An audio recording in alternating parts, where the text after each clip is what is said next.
En del af de mennesker fra Mellemøsten, der bor her i Danmark, er kristne. Og de oplever i stigende grad chikanerier, tilsvininger og i nogle tilfælde direkte vold fra herboende muslimer. Eksperter bekræfter, at det er et problem, som bare bliver værre og værre. Vi har været i kontakt med en række kristne, som har oplevet det. 2 af dem kan du møde her. Jojo er dansker med libanesisk kristen baggrund, og derfor er hun forfulgt af herboende muslimske unge. Og her i weekenden blev truslerne så alvorlige, at hun flyttede på krisecenter. Jeg tænkte, at jeg kan ikke være hjemme mere, jeg kan ikke være på Nørrebro mere. Jojo hedder i virkeligheden noget andet, men TV2 kender hendes navn. Hun er en af en række kristne, TV2 har talt med, der fortæller om trusler og vold. Men kun Jojo tør stille sig frem med ansigt. Den 3. august sad hun i sommertøj i sin bil på Nørrebro. 7 unge med arabisk baggrund omringede bilen. En satte foden op på kølerhjelmen. Så siger han til mig, tror du, jeg kigger på dig, din fucking grim luder? Prøv at se, hvad du har på, din bitch. Og så bagefter siger han mit kors. Og så siger han, nå, du har et kors på, så er du også en kristen fucking luder. Så siger han, ved du, hvad vi gør ved folk som dig? I bliver stenet.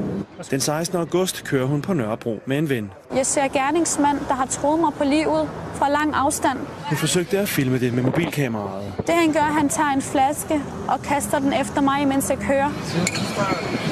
Han har lige smidt noget. Jeg tror på, at det er nogle uvidende mennesker, der gør sådan nogle ting, der ikke accepterer andre end sig selv. Og jeg har rigtig mange muslimske venner, de vil aldrig drømme om at sige sådan nogle ting til mig. Problemet med forfølgelser af kristne er udbredt. Det er mere alvorligt, end vi har set tidligere.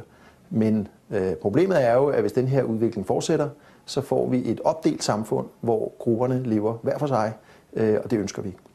En anden kvinde, der bliver forfulgt, møder vi i en park i København. Det flygtede på grund af, at vi har kristen baggrund. Hun kommer til fra Iran, da hun var 13. I dag er hun omkring 30 og anonym af frygt for repressalier. Min søn blev kaldt alt muligt. Jeg blev kaldt også alt muligt. Vantro, beskidte kristne, Ebo at stenes ihjel, og han blev slået på busbanen. Hun klagede til det lokale ejendomskontor, der trak gruppen af børn og unge ind til en samtale. Og en dag bankede det så på døren. Jeg har kigget fra den der øjenspion, eller hvad nu det hedder, og jeg har så børn, altså dem der grupper børn der. Så tænkte måske, det vil gerne komme og sige undskyld. Men det ville de ikke.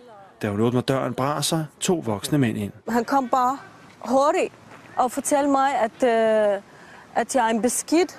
Jeg er en kristen beskidt, og du skal ikke, jeg gør dit liv til et helvede. Og han kaldte mig en luder og alt muligt, og du er vantro, og han skubbede mig virkelig hårdt ind i min selve lejlighed.